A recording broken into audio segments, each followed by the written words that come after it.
إن الحمد لله نحمده ونستعينه ونستغفره ونعوذ بالله من شرور أنفسنا وسيئات أعمالنا.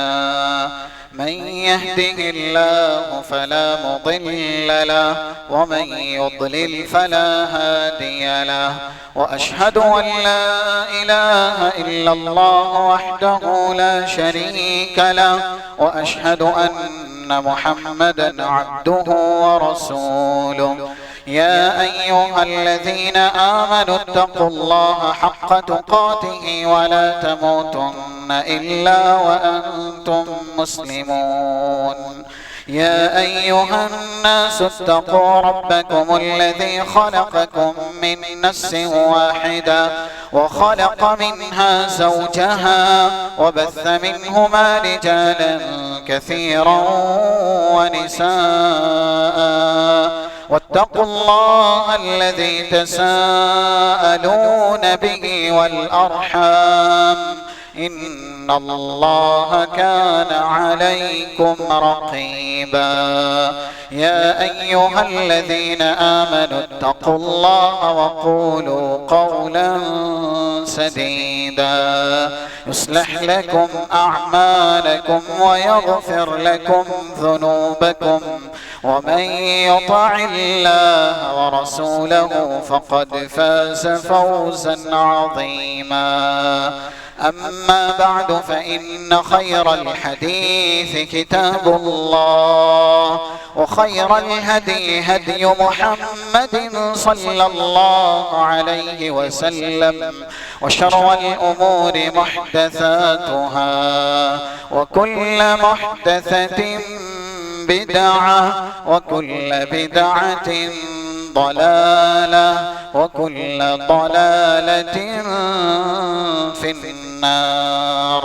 قال الله سبحانه وتعالى في كلامه المجيد: أعوذ بالله من الشيطان الرجيم.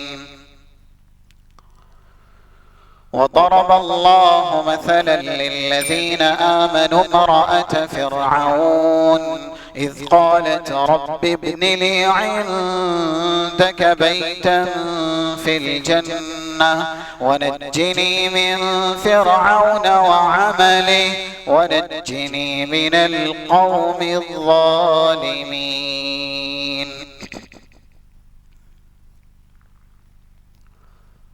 خطبہ مسونہ کے بعد سورہ تحریم کے اخیر کی ایک آیت کریمہ 11 نمبر کی تلاوت کی گئی. قرآن اور حدیث کی روشنی میں مختصر سے وقت میں جس موضوع پر آپ کے سامنے گفتگو کرنی ہے وہ ہے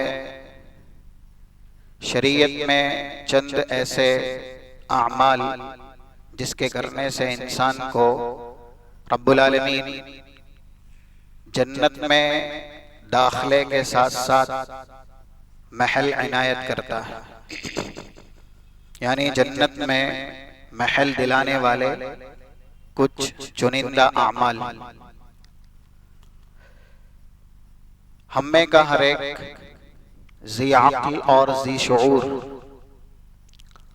چاہے صاحب اسلام ہو یا نہ ہو، دنیا کے اندر ایک چھت کی اور ایسے ہی ایک مسکن اور گھر کی اہمیت اور اس کی افادیت سے اچھی طرح واقف ہے. اسی لیے معیار کامیابی یہ دنیا کہ دنیا میں کون انسان کامیاب ہے، اس کا معیار اور اس کا میزان ہی یہ بنایا جاتا ہے کہ انسان کے پاس صحت تندرستی، مال دولت اور اہل و عیال یا خود کے لیے ایک چھت اور ایک گھر ہو جس میں وہ سکونت کے ساتھ، اطمینان کے ساتھ رہائش پذیر ہو سکے، یا ایسے ہی اسے اپنا مکین اور مسکن بنا سکے. قرآن کریم میں بھی بطور نعمت اللہ نے ایک جگہ سورہ نحل کے آیت نمبر 80 کے ایک ٹکڑے میں بیان کیا، واللہ جعل لکم من بیوتکم سکنا، رب العالمین نے تمہارے اوپر یہ انعام کیا، سکونت اور مسکن کے لیے ایک گھر تمہیں عنایت کیا۔ تو گھر کو اللہ نے اپنی نعمتوں میں سے ایک نعمت اور ایک انعام قرار دیا ہے کہ اللہ ہی وہ ذات ہے جس نے تمہارے لیے گھروں کو بنایا تاکہ تم اس میں سکونت پذیر ہو سکو، اس میں رہائش اختیار کر سکو۔ تو دنیا میں ایک انسان کامیاب تصور تب کیا جاتا ہے جب اس کے پاس اپنا ذاتی گھر ہو جس میں وہ اپنے اہل و عیال سمیت رہائش اختیار کر سکے۔ اور اگر ایک سے زیادہ اس کے پاس گھر ہیں، کئی ایک مکانات کا وہ مالک ہے، تو جتنے مکان اس کے پاس ہے، جتنے گھر اس کے پاس ہے، یہ معیار ہے، یہ میزان ہے دنیاوی اعتبار سے اس کے زیادہ کامیاب اور کامراں ہونے کا۔ شریعت اسلامیہ میں عبادات کے ساتھ گھر کو کئی ایک جگہ پر متصل کیا گیا ہے، جوڑا گیا ہے۔ اسی لیے رسول اللہ صلی اللہ علیہ وسلم کے وہ معاملات یا ایسے ہی آپ کے وہ امور جو گھر سے باہر تھے، صحابہ اس سے واقف ہو جایا کرتے تھے، لیکن گھر میں اللہ کے نبی صلی اللہ علیہ وسلم کا معاملہ کیا تھا، اور ایسے ہی گھر کے اندر آپ کس طریقے سے سکونت پذیر رہتے تھے، اس کو بھی جاننے کے لیے کئی ایک صحابی نے کوشش کی۔ جیسا کہ امام ابن حبان نے ایک حدیث نقل کی 5676 نمبر سے کہ چند ایک صحابی حضرت عائشہ رضی اللہ تعالی عنہا کے پاس آئے اور انہوں نے یہ سوال کیا، ایو شیء یصنع یا کان یصنع رسول اللہ صلی اللہ علیہ وسلم اذا کان عندکی، رسول اللہ صلی اللہ علیہ وسلم کون سی وہ چیزیں کیا کرتے تھے یا کیا کرتے ہیں جب وہ آپ کے پاس گھر میں ہوتے ہیں۔ دیکھیے عبادت کا تعلق گھر سے بھی ہے، اسی لیے صحابہ رسول اللہ صلی اللہ علیہ وسلم کے ان امور کے تعلق سے بھی سوال کر رہے ہیں جو آپ کے اندرونی گھرانے سے تعلق رکھتا ہے۔ پھر حضرت عائشہ نے یہی کہا کہ تم میں کا جیسے ہر ایک اپنے گھر میں رہتا ہے، اسی طریقے کی رہائش رسول اللہ صلی اللہ علیہ وسلم گھر میں رہتے تھے یا اختیار کرتے تھے، اور ہماری مدد بھی کرتے تھے، اپنی ذاتی خدمت خود کیا کرتے تھے۔ تو یہ حدیث بتلاتی ہے کہ رسول اللہ صلی اللہ علیہ وسلم کے گھر کے امور کے تعلق سے صحابہ نے سوال کیا، اور ایسے ہی وہ ساری روایتیں جیسا کہ صحیح بخاری میں 6471 نمبر سے موجود ہے کہ رسول اللہ صلی اللہ علیہ وسلم کی گھر کی عبادت، خاص کر کے رات کی عبادت کس طریقے سے ہوتی تھی، جب ام المؤمنین یا امہات المؤمنین نے بیان کیا کہ رسول اللہ صلی اللہ علیہ وسلم رات میں نماز پڑھتے ہیں حتی تریما او تنتفخا قدما، یہاں تک کہ رسول اللہ کے پیروں پر سوزن آ جایا کرتی ہے، پیر پھول جاتے ہیں، اتنی لمبی اور اتنی بڑی نماز اللہ کے نبی گھر میں رات میں ادا کیا کرتے تھے۔ تو یہ حدیث بھی بتلاتی ہے کہ صحابہ نے رسول اللہ صلی اللہ علیہ وسلم کے گھرانے کی جو عبادت ہے اس کے تعلق سے سوال کیا، اور ہم اور آپ کو یہ تاکید بھی کی گئی ہے کہ ہم دنیا میں اگر سکونت پذیر ہو کسی گھرانے میں تو اس گھر کو اطمینان والا، تسکین والا، سکونت والا اور ایسے ہی نعمت کا گہوارہ کیسے بنائیں، جیسا کہ بہت سی حدیثیں ہیں اس پر دلالت کرتی ہیں۔ صحیح مسلم کی کچھ روایتیں ہیں 780 نمبر کی اور اس سے پہلے کی 777 نمبر کی، رسول اللہ صلی اللہ علیہ وسلم نے ارشاد فرمایا، ایھا الناس صلوا فی بیوتکم ولا تجعلوا بیوتکم مقابر، لوگوں اپنے گھروں میں نماز ادا کرو۔ آج کل ہمارے یہاں شکوہ شکایت رہتی ہے کہ گھر میں برکت نہیں ہے، گھر میں نحوست ہے، یا ایسے ہی گھر میں اطمینان نہیں ہے، گھر میں سکون نہیں ہے، اور گھر میں آپسی نزاع ہے، آپسی جھگڑا ہے، تو یہ جو بھی شکایات ہیں، ان شکایات کی بنیادی وجہ اگر ہم تلاش کرنا چاہیں تو آسانی سے تلاش کر سکتے ہیں۔ دیکھیے بطور مثال، اگر ہم اپنے گھرانے میں گندگی پھیلائیں گے تو پھر گندگی ہی نظر آئے گی، اسمیل بھی بری ہی آئے گی، لیکن اگر گھرانے کو معطر رکھیں گے، نظیف اور صاف ستھرا رکھیں گے تو گھر ہمارا نظیف رہے گا، پاکیزہ رہے گا، ہر جانب سے خوشبو بھی اچھی آئے گی۔ ایسے ہی اگر ہم اپنے گھر میں قرآن اور حدیث کی شمع روشن کریں گے، اللہ کا ذکر کریں گے، اور ایسے ہی نمازیں جو نفل ہیں مرد حضرات کے لیے، جو نفل نمازیں ہیں ان کا اہتمام کریں گے، چاہے دن کی نماز ہو یا رات کی نماز ہو، تو پھر اللہ کی طرف سے ہمارا گھر برکت والا بنایا جائے گا۔ فرشتے ایسے گھروں کو رحمت الہی سے ڈھانپ لیں گے، اور فرشتوں کی آمد ہوگی، وہ اللہ کا فضل، اللہ کا اکرام لے کر کے، اللہ کی نعمتیں لے کر کے ہمارے گھر میں آئیں گے، تو ہمارا گھر فیوز اور برکات سے لبریز کیسے ہو، یا ایسے ہی اطمینان اور سکون کا گہوارہ کیسے ہو، یہ ہمیں طے کرنا ہے۔ اگر ہم اپنے گھر میں نحوست یا نجاست ہی کریں گے، لعنت والے کام کریں گے یا پھر اسے انجام دیں گے، تو ہمارا گھر انہی مخلوقات سے ہمیشہ گھرا رہے گا جن مخلوقات پر اللہ کی لعنت ہے، یعنی شیاطین کا وہ بسیرا بن جائے گا، شیاطین کا وہ اڈا بن جائے گا، اور ہم شیطان کو اپنے گھر کے اندر مہمان کے طور پر رکھنے والے یا ایسے ہی مہمان کے طور پر جگہ دینے والے قرار دیے جائیں گے۔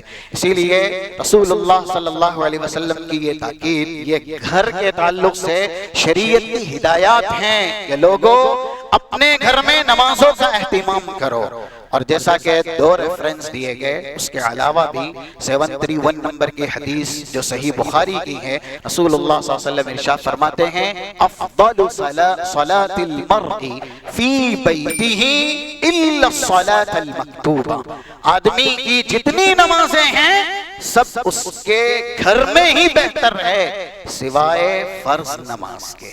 فرض نماز کو چھوڑ کر کے، یعنی جو 5 نمازیں ہم پر فرض کی گئی ہیں اس کو چھوڑ کر کے سب سے افضل ترین نماز ہماری یعنی مرد حضرات کی ان کے گھر میں ہے۔ افضل صلاة المرء فی بیتہ الا الصلاة المکتوبہ، تو ہم اپنے گھرانے کو نمازوں کی زینت سے مزین کریں۔ اور ایسے ہی دیکھیے یہ ساری حدیثیں ہیں 2877 نمبر کی، جیسا کہ جامع ترمذی کے اندر ہے، رسول اللہ صلی اللہ علیہ وسلم کا ارشاد گرامی ہے کہ جس گھرانے میں سورہ بقرہ کی تلاوت کی جاتی ہے اس گھر میں شیطان داخل نہیں ہوتا، اور صحیح مسلم میں یہ ہے کہ اگر داخل ہوا بھی ہے تو پھر شیطان اس گھرانے سے بھاگ جاتا ہے۔ 782 نمبر کی جو حدیث ابن حبان کے اندر موجود ہے، اس میں یہاں تک کہا گیا الآیتان من سورة البقرہ، الآیتان من آخر سورة البقرہ، سورہ بقرہ کے اخیر کی 2 آیتیں، ختمہ بہما سورة البقرہ، جن کے ذریعے سورہ بقرہ کو ختم کیا گیا۔ آمن الرسول یہاں سے ابتدا ہوتی ہے، اور جہاں آخری جملہ ہے فانصرنا علی القوم الکافرین، یہ 2 آیتیں اگر 3 بار یا 3 سے کم مرتبہ بھی ایک انسان اپنے گھر میں رات میں یا ایسے ہی صبح میں پڑھے گا تو وہ حدیث جو صحیح ابن حبان کے اندر ہے 782 نمبر کی، وہ دلالت کرتی ہے کہ ایسے گھرانے سے شیطان ہمیشہ دور رہے گا، شیطان کبھی بھی ایسے گھرانے کے قریب نہیں آئے گا۔ تو یہ ساری حدیثیں ہم اور آپ کو بتلاتی ہے کہ ہمارا رشتہ یعنی اسلامی ناحیے سے، دینی ناحیے سے ہمارے گھر سے بہت زیادہ استوار کیا گیا ہے، بہت زیادہ متصل بنایا گیا ہے۔ 1444 نمبر کی ایک حدیث ہے جس کو موقوفاً صحیح کہا گیا، لیکن معنن وہ مرفوع بھی ہے۔ عبداللہ ابن مسعود رضی اللہ تعالیٰ عنہ کا یہ قول بتایا گیا، ترغیب و ترہیب کے اندر ہے، ان اصغر البیوت بیت لیس فیہ شیء من کتاب اللہ۔ آج ہم اور آپ ہمارے گھر کو کس طرح کی زینتوں سے مزین کرنا چاہتے ہیں کہ ہمارے گھر میں دنیاوی آسائش یا ایسے ہی دنیاوی عیش و عشرت کے سارے سامان موجود ہوں، دنیا کی زیب و زینت کی ساری چیزیں گھر کے اندر ہوں۔ اگر نہیں تو ہم سمجھتے ہیں کہ یہ ہمارا گھرانہ ناقص ہے، معیوب ہے۔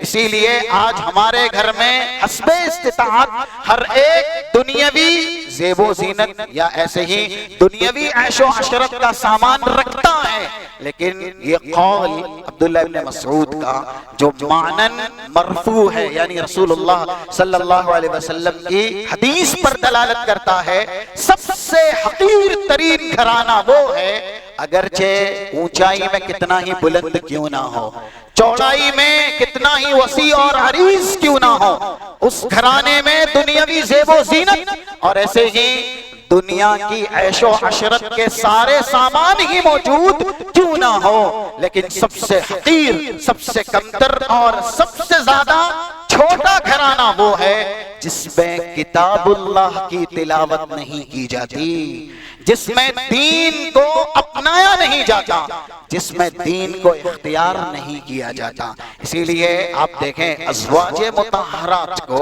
جہاں پر اللہ کی طرف سے یہ تاکید ہے، 33 نمبر کی آیت ہے اور 34 نمبر کی بھی سورہ احزاب کی، وَقَرْنَ فِي بُيُوتِكُنَّ وَلَا تَبَرَّجْنَ تَبَرُّجَ الْجَاهِلِيَّةِ الْأُولَى وَأَقِمْنَ الصَّلَاةَ وَآتِينَ الزَّكَاةَ وَأَطِعْنَ اللَّهَ وَرَسُولَهُ۔ گھر میں ہی قرار پکڑنا ہے، لیکن قرار کس لیے پکڑنا ہے؟ اللہ کا ذکر کرنے کے لیے، ایسے ہی اقامت صلاح کا اہتمام کرنے کے لیے۔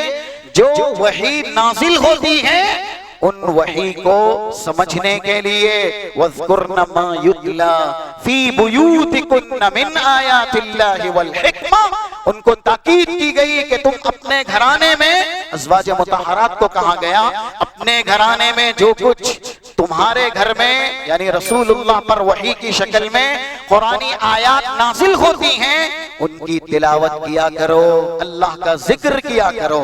دنیا کا سب سے پاکیزہ گھرانہ، دنیا کے سب سے مقدس اور پاکیزہ اشخاص اور افراد جس گھرانے میں رہائش پذیر تھے، ایسے گھرانے کو اللہ کی طرف سے یہ تاکید ہے، اگر اپنا گھرانہ بابرکت بنانا چاہتے ہو، انعام اور اکرام کا گہوارہ بنانا چاہتے ہو، تو علاج ایک ہی ہے، اللہ کا ذکر اپنے گھر میں زیادہ سے زیادہ کرو۔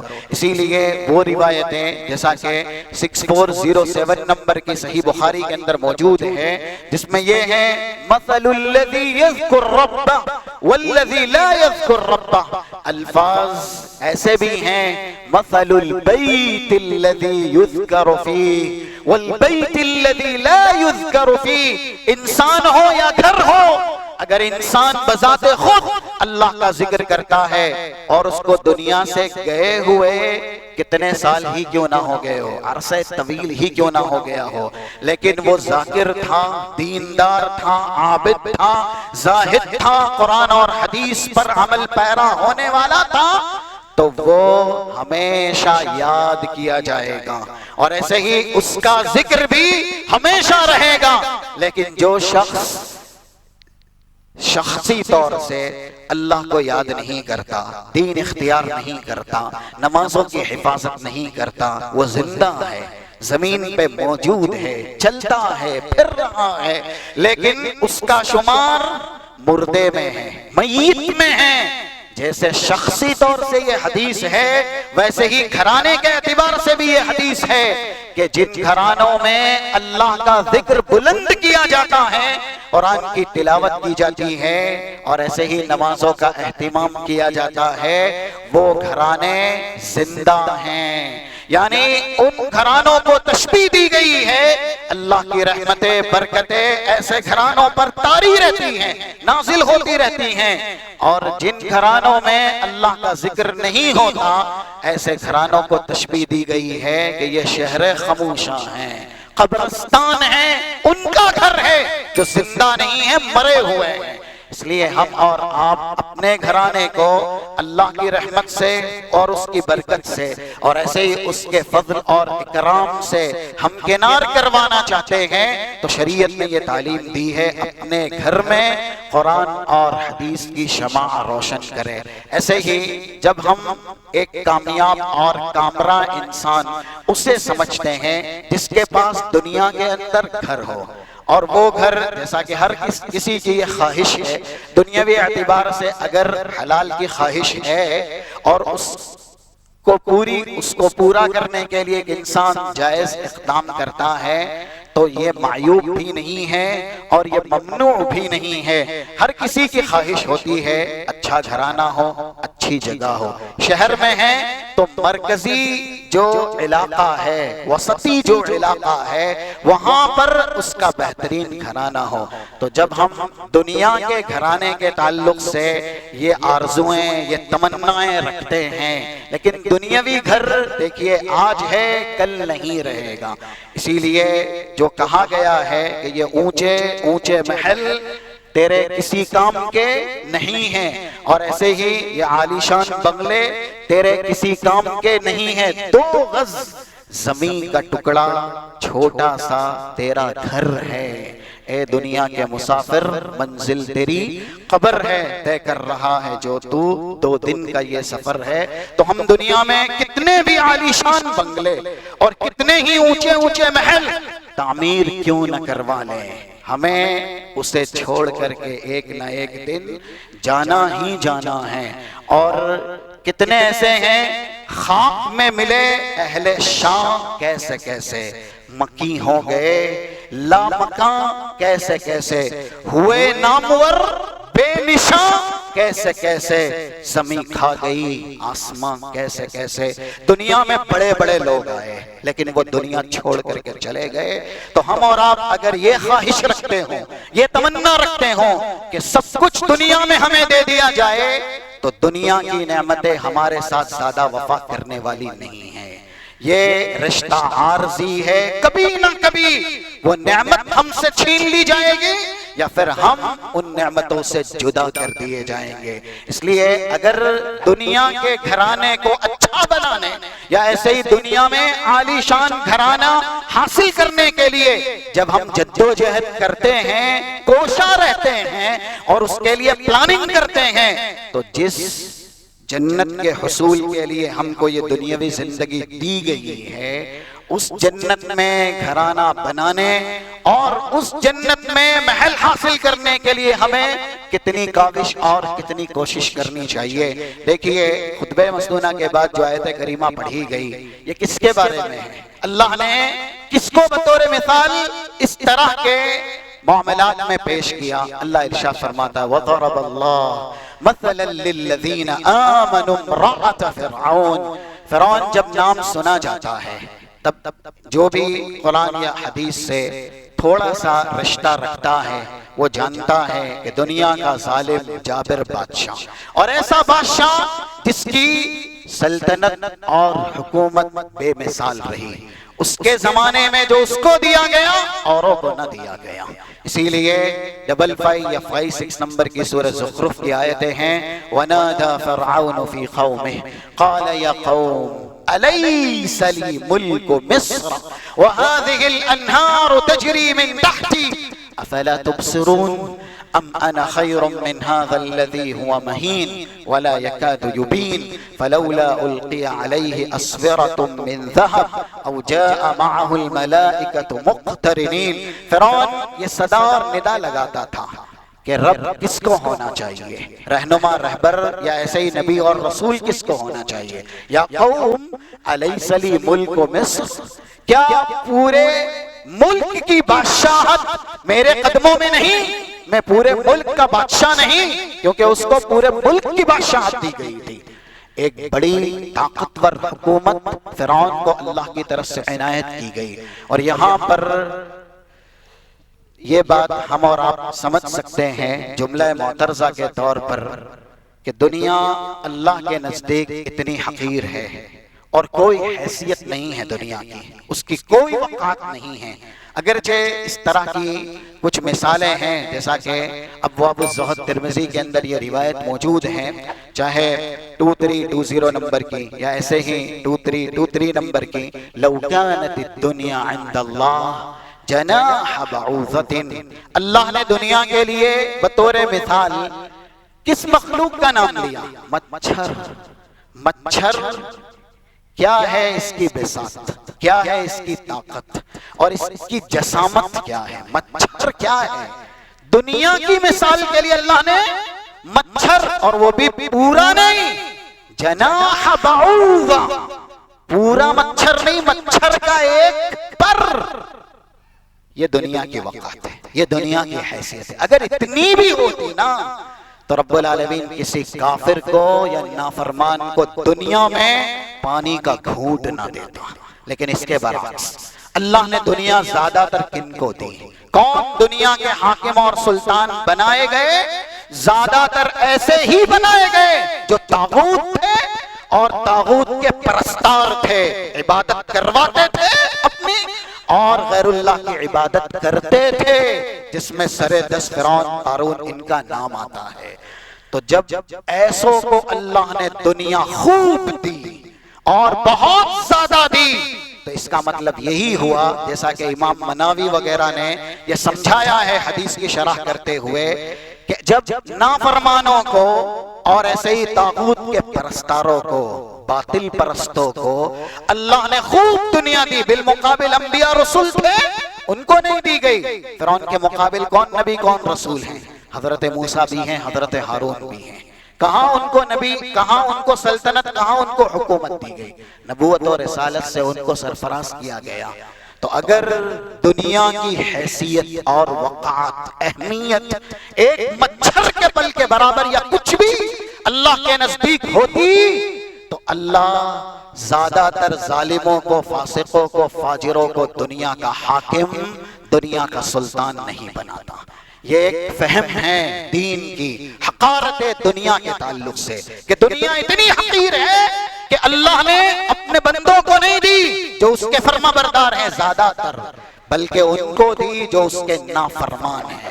اور یہی مفہوم ہے 44 نمبر کی آیت کا، جو کہ سورہ انعام کی ہے، فَلَمَّا نَسُوا مَا ذُكِّرُوا بِهِ فَتَحْنَا عَلَيْهِمْ أَبْوَابَ كُلِّ شَيْءٍ حَتَّى إِذَا فَرِحُوا بِمَا أُوتُوا أَخَذْنَاهُمْ بَغْتَةً فَإِذَا هُمْ مُبْلِسُونَ. جو ہمیں بھلا دیتے ہیں، ہماری ملاقات کو بھلا دیتے ہیں، ہم بسا اوقات ان کے اوپر انعاموں کی بارش کرتے ہیں، انعاموں کے سارے دروازے کھول دیتے ہیں، لیکن جب وہ کبر و نخوت کی چادر زیب تن کر کے ہمارے عذاب کو دعوت دیتے ہیں تو پھر ہم اپنی گرفت میں ایسے گرفتار کرتے ہیں کہ بلبلانا شروع کر دیتے ہیں. اور جب اللہ گرفتار کرتا ہے کسی ظالم کو اپنی گرفت میں تو وہ چاہے کتنا ہی بلبلائے، اللہ چھوڑتا نہیں ہے. یہ آیت کریمہ بتلا رہی ہے کہ زیادہ تر یہ دنیا ان کو دی گئی جو دنیا میں نافرمان رہے. تو رب العالمین نے فرعون کی بیوی کے تعلق سے کہا، فرعون کے بارے میں ہم نے سنا یہ فرعون کی شریک حیات ہے، حکومت، سلطنت، ناز و نعم اور دنیاوی انعام اور اکرام کے گہوارے میں پلنے والی خاتون ہے. لیکن اللہ سے کیا صدا لگا رہی ہے یا کیا دعا کر رہی ہے؟ جیسا کہ 2508 نمبر کی ایک حدیث سلسلہ صحیحہ کے اندر موجود ہے. رسول اللہ صلی اللہ علیہ وسلم ارشاد فرماتے ہیں، ان فرعون اوتد لامرأته 4 اوتاد. جب 4 کھوٹوں سے پھانسی کے پھندے پہ فرعون نے اپنی بیوی کو لٹکایا، حضرت آسیہ کو، تو ذللتھا الملائکہ، فرشتوں نے ان کا ساتھ دیا، سایہ کر لیا فرشتوں نے. اور جیسے ہی وہ ظالمین وہاں سے رخصت ہوئے تو جو دعا کی گئی تھی، رب ابن لی عندک بیتا فی الجنہ، اللہ جو کچھ میں نے فرعون کا ظلم اور فرعون کا ستم انگیز کیا ہے، اس کے بدلے ایک آرزو، ایک تمنا ہے۔ دیکھیے آج ایمان بیچ کے، اسلام کا سودا کر کے، اللہ سے کیا گیا عہد پیروں تلے روند کے دنیاوی معمولی سا گھرانہ ہم حاصل کرنا چاہتے ہیں۔ یہ ہے ہمارا ایمان، یہ ہے ہمارا اسلام۔ اور اس طرف دیکھیے فرعون کی سلطنت میں، فرعون کی سلطنت کی مالکہ، کیونکہ وہ بی بی ہے اسی لیے وہ حاکمہ ہیں، مالکہ ہے، لیکن وہ ایسی ساری سلطنت کو اسلام کے لیے، توحید کے لیے پیروں تلے روند کر کے، سارے ستم انگیز کر کے، پھانسی کے پھندے پہ لٹک کے اللہ سے یہ صدا کر رہی ہے اور یہ دعا مانگ رہی ہے، اللہ رب ابن لی عندک بیتا فی الجنہ، جنت میں ایک گھر دے دے، جنت میں ایک محل دے دے، وَنَجِّنِي مِن فِرْعَوْنَ وَعَمَلِهِ وَنَجِّنِي مِنَ الْقَوْمِ الظَّالِمِينَ۔ ہم دیکھیں، اپنے ضمیر سے سوال کریں، آج ہمارا ایمان کیسا ہے، اسلام کیسا ہے کہ ہم اللہ کے عہد کو ہی بیچ دیتے ہیں۔ ٹھیک ہے سود کے پیسوں سے لینا پڑے لے لیں گے، کیوں؟ رہائش نہیں ہے، اپنا ذاتی مکان نہیں ہے، کرایہ دینے کی طاقت نہیں ہے، اس لیے حرام تو حرام، لیکن ایک گھر تو ہو جائے گا۔ دنیاوی گھر کے لیے ایمان کا سودا ہم کرتے ہیں، لیکن وہ مومنین یا وہ مومنہ جس کی مثال اللہ نے بطور ایمان سارے مومنین کے لیے بیان کی، اس نے حکومت کو پیروں تلے رون دیا، اور ایسی ویسی حکومت نہیں، نامور دنیا کی سلطنت اور دنیا کی حکومت، ایسی حکومت خال خال دی گئی ہے، زیادہ تر نہیں دی گئی، ایسی حکومت کو لات مار کے پیروں تلے روند کر کے سارے ستم انگیز کر کے اس خاتون نے کسے چنا؟ جنت کو چنا، جنت میں موجود محل کو چنا، اور ایسا ہی کچھ رسول اللہ صلی اللہ علیہ وسلم نے بھی کیا۔ آپ کی یہی تربیت آپ کے گھرانے کے لیے بھی تھی، آپ کے اصحاب کرام رضوان اللہ علیہم اجمعین کے لیے بھی تھی۔ اسی لیے سلسلہ صحیحہ میں ایک دوسری حدیث، غالباً یہ حدیث اس سے پہلے آپ کے سامنے بیان کی گئی 2790 نمبر کی، جب سورۃ الضحیٰ کی ابتدائی آیت وَلَلْآخِرَةُ خَيْرٌ لَكَ مِنَ الْأُولَى وَلَسَوْفَ يُعْطِيكَ رَبُّكَ فَتَرْضَىٰ۔ اے نبی آپ دنیا نہ لیجئے، کیونکہ دنیا آپ کے شایع نشان نہیں ہے اور آپ کے لائق نہیں ہے۔ آپ کا مقام، آپ کا قدر و مقام اور ایسے ہی آپ کی رفعت و بلندی اللہ کے یہاں بہت زیادہ ہے، تو آپ اسے پسند کیجئے جو اللہ کے پاس ہے۔ اسی لیے 3904 3905 صحیح بخاری کی حدیثیں ہیں، جب اخیر وقت میں رسول اللہ منبر پر تشریف فرما تھے یا مسجد میں تھے اور آپ کی آنکھیں اشکبار ہوئی اور بطور مثال آپ نے کہا ان عبدا قد خیر بین زہرت الدنیا وبین ما عند اللہ فاختار ما عند اللہ۔ رسول اللہ صلی اللہ علیہ وسلم کہہ رہے ایک ایسا بندہ ہے جسے اللہ نے اختیار دیا، دنیا چاہیے، دنیا کی حکومت و ملکیت چاہیے، یا پھر جو اللہ کے پاس ہے وہ چاہیے، فاختار ما عند اللہ۔ رسول اللہ صلی اللہ علیہ وسلم نے وہ چنا جو اللہ کے پاس موجود ہے، اور دیکھو یہ اس لیے چنا گیا۔ آپ یہ بتلائیے، ہم نے بڑے بڑے محل دیکھے، وہ عمارتیں بھی ہم نے دیکھی یا اس کے تعلق سے ہم نے سنا جو فلک بوس ہے، آسمان چومتی ہے، جن سے اونچی عمارت نہیں، لیکن کیا ایسی عمارت ہے جو حدیث میں بتلائی گئی ہے؟ حدیث میں کیا ہے؟ 2526 نمبر کی جامع ترمذی کی ایک حدیث، رسول اللہ صلی اللہ علیہ وسلم سے صحابہ کہتے ہیں اللہ کے نبی آپ کے پاس رہتے ہیں تذکرنا بالجنت والنار، تو جنت اور دوزخ کا تذکرہ سنتے رہتے ہیں، ایمان تر و تازہ رہتا ہے، لیکن جیسے ہی آفسن الاولاد والازواج والضیعات، جب ہم اہل و عیال میں جاتے ہیں یا پھر امور تجارت میں مصروف ہو جاتے ہیں تو ایمان کا وہ معیار نہیں رہتا۔ اس لیے آپ ہم کو کوئی ایسا راستہ بتا دیجئے تاکہ ہم آپ کی محفل میں جو ایمان ہے وہی ایمان خلوت اور تنہائی میں بھی باقی رکھ سکیں۔ رسول اللہ نے ایک طریقہ بتایا کہ جنت کے بارے میں جانو، جنت کی نعمتوں کے بارے میں جانو۔ تو صحابہ پوچھتے ہیں اللہ کے نبی ضرور بتلائیے، وما بناؤها، جنت بنائی کیسے گئی ہے، جنت میں موجود عمارتیں تعمیر کیسے کی گئی ہے؟ آپ نے بڑی بڑی عمارتیں دنیا میں سنی ہیں، کیوں ہم یہ کہتے ہیں کہ جنت میں اپنا محل ضرور بنائیے؟ اور کیوں حضرت آسیہ نے، امرأت فرعون یا زوجت فرعون نے دنیا کی بڑی سی بڑی سلطنت کو پیروں تلے رونق دیا اور اللہ سے یہی آرزو کی کہ اللہ جنت میں ایک محل دے دے؟ کیوں؟ کیونکہ یہ خصوصیت ہے جنت کے محل کی، لبنتم من ذہب ولبنتم من فضہ۔ ہے کوئی دنیا میں ایسی عمارت جس کی ہر اینٹ سونے اور چاندی کی ہو؟ ہر اینٹ یا تو سونے کی ہے یا تو چاندی کی۔ یہ لفظ جو ہم بول رہے ہیں نا، سونا اور چاندی، یہ صرف دنیا اور جنت کی نعمتوں میں نام کے اعتبار سے یکساں ہیں۔ جنت کا سونا جنت کا ہی سونا ہے، دنیا کا سونا اس کا کبھی بھی مقابلہ نہیں کر سکتا، مقارنہ نہیں کر سکتا۔ لیکن ہم نے آج تک نہیں سنا کہ دنیا میں ایسی عمارت تعمیر ہوئی یا ہے جس کی ہر اینٹ سونے کی ہو۔ آپ نے سنا ہو؟ نہیں سنا۔ جنت میں ہے، اور دیکھیے آگے بتایا گیا تربتھا الزعفران، جہاں کی مٹی زعفران والی ہے، اور یہ بھی کہا گیا تربتھا المسک الاظفر، دنیا کی سب سے زیادہ مہنگی خوشبو۔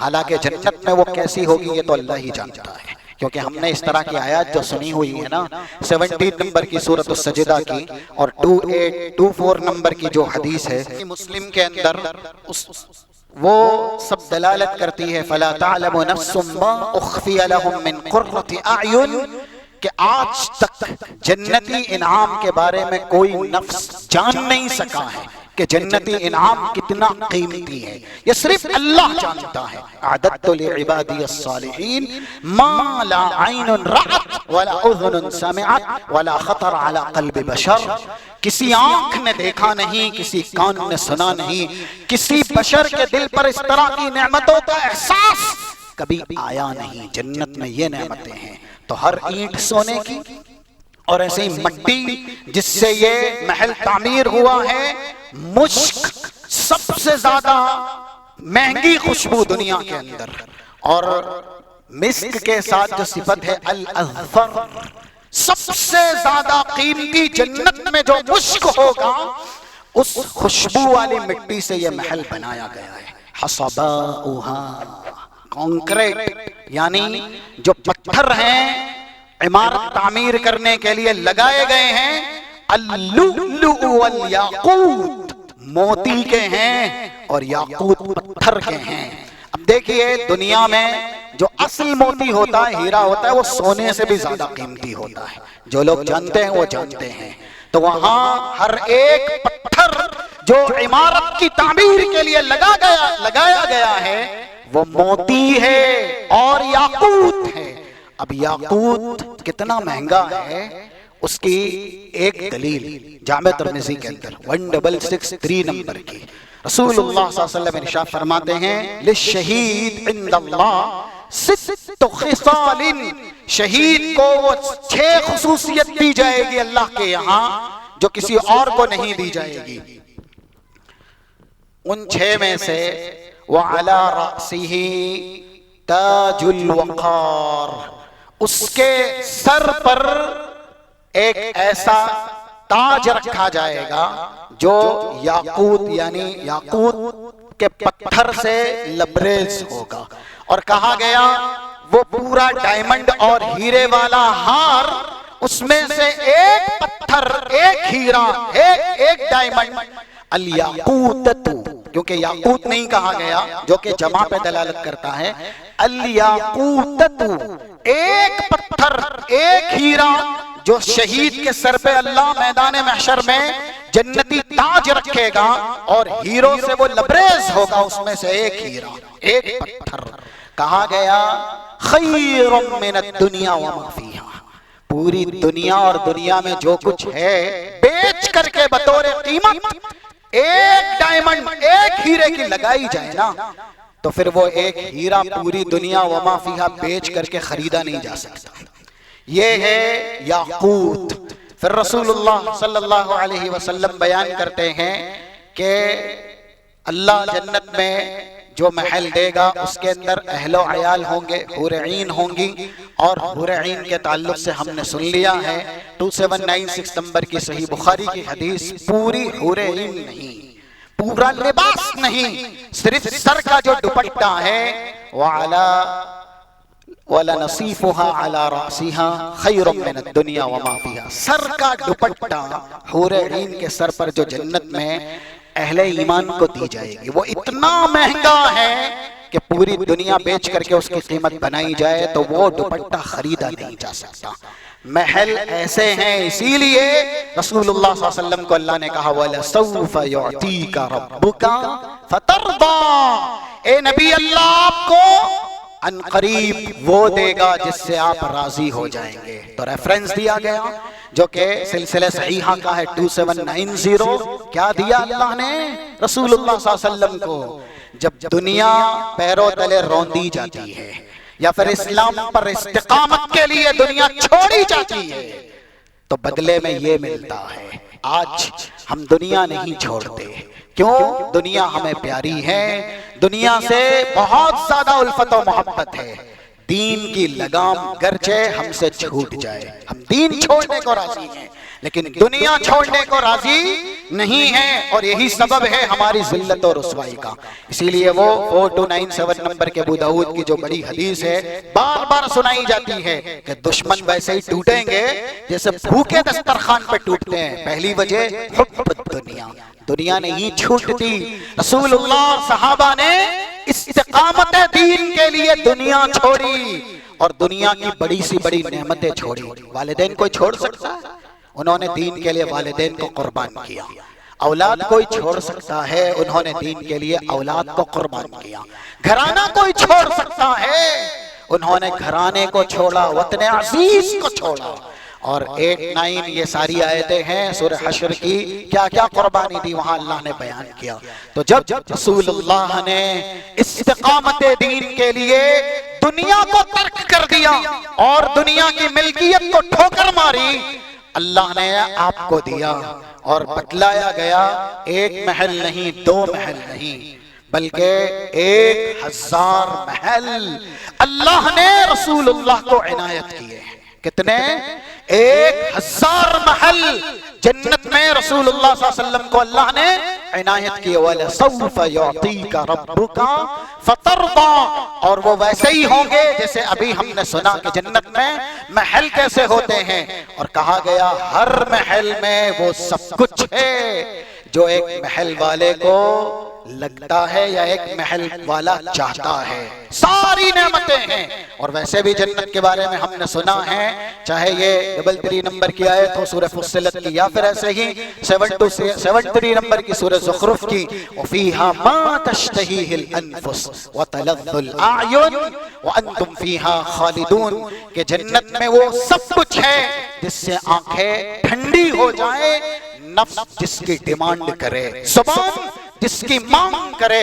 تو رسول اللہ صلی اللہ علیہ وسلم کو دین پر استقامت اور دنیا کی نعمتیں ترک کرنے کی وجہ سے اللہ نے 1000 محل عنایت کیے جنت میں. ہم اور آپ کو بھی مل سکتے ہیں بشرط کہ ہم دین کو مضبوطی سے تھامیں, دین کی تعلیمات حاصل کریں. انشاءاللہ آئندہ موقع ملا تو وہ ساری باتیں یا وہ سارے اعمال آپ کے سامنے بیان کیے جائیں گے جس سے انسان جنت میں محل حاصل کر سکتا ہے. رب العالمین ہمیں قرآن اور حدیث کی باتیں سننے, سمجھنے, حسب استطاعت دوسروں تک پہنچانے کی توفیق عنایت فرمائے.